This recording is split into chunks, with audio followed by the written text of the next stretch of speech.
गौतम बुद्ध को हम सब बहुत अच्छे से जानते हैं, जिन्होंने बुद्ध धर्म की स्थापना की है और उन्होंने लोगों के जीवन में ढेरों बदलाव लेकर आए थे।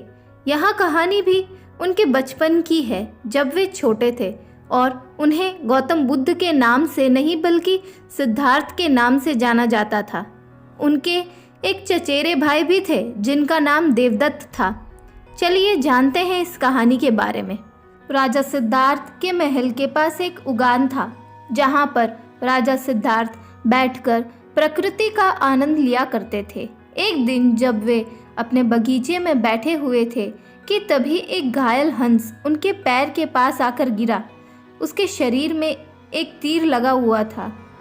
उसे देखने से प्रतीत हो रहा था कि किसी शिकारी ने उसका शिकार किया है।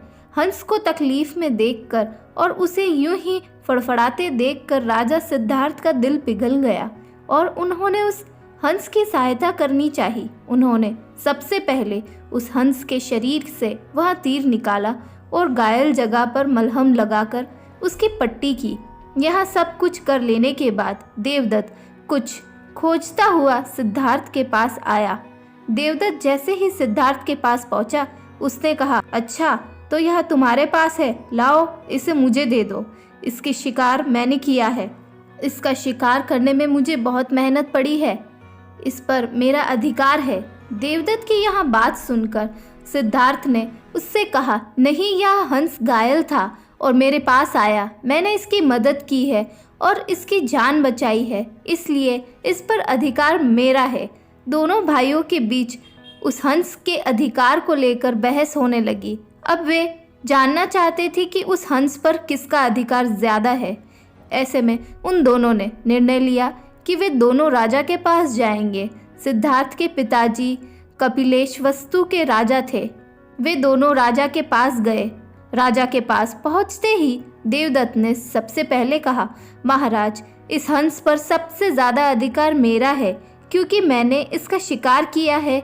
इस वजह से आप सिद्धार्थ से कहिए कि यह हंस मुझे दे दे। जैसे ही देवदत्त की बात पूरी हुई, तब राजा ने दोनों को शांत किया और फिर उससे पूछा कि पूरी बात क्या है।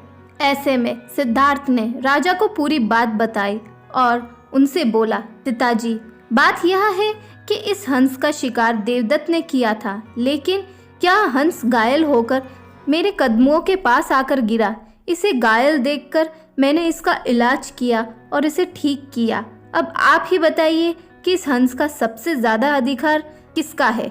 राजा ने इस मामले पर अच्छे से विचार किया। विचार कर लेने के बाद उन्होंने सभा में सबसे एक बड़ी बात कही और वह बात यह थी कि मारने वाले से ज़्यादा बचाने वाले का अधिकार सबसे ज़्यादा होता है। इसलिए इस हंस पर सबसे बड़ा अधिकार सिर्फ और सिर्फ सिद्धार्थ का है, क्योंकि उसने इस हंस को मारा नहीं बल्कि उसे घायल देखकर उसका इलाज किया और इसकी जान बचाई। राजा के ऐसे कह लेने के बाद देवदत्त को बात अच्छे से समझ में आ गई। वह भी जान चुका था कि मारने वाले से ज़्यादा बचाने वाले का अधिकार सबसे ज़्यादा होता है। इस कहानी से हमें यह समझ आता है कि मारने वाले से ज़्यादा बचाने वाला बड़ा होता है और उसका अधिकार भी मारने वाले से ज़्यादा होता है। इसलिए हमें भी दूसरों की मदद करनी चाहिए और परेशान लोगों की सहायता करनी चाहिए। ऐसा करने से हम अपने आसपास के समाज को अच्छा और बेहतर बनाते हैं।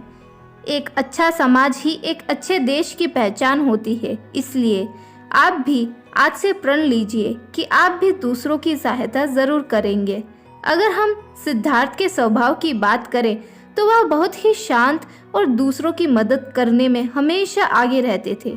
उन्होंने हंस को तकलीफ में देखा तो उसकी मदद करने के लिए तुरंत उठ पड़े। इससे यह बात पता चलती है कि सिद्धार्थ को दूसरों को तकलीफ में देखकर खुद भी तकलीफ होती थी। अगर हम देवदत्त की बात करें तो वह एक लड़ाकू बालक था जिसमें सब्र की कमी थी।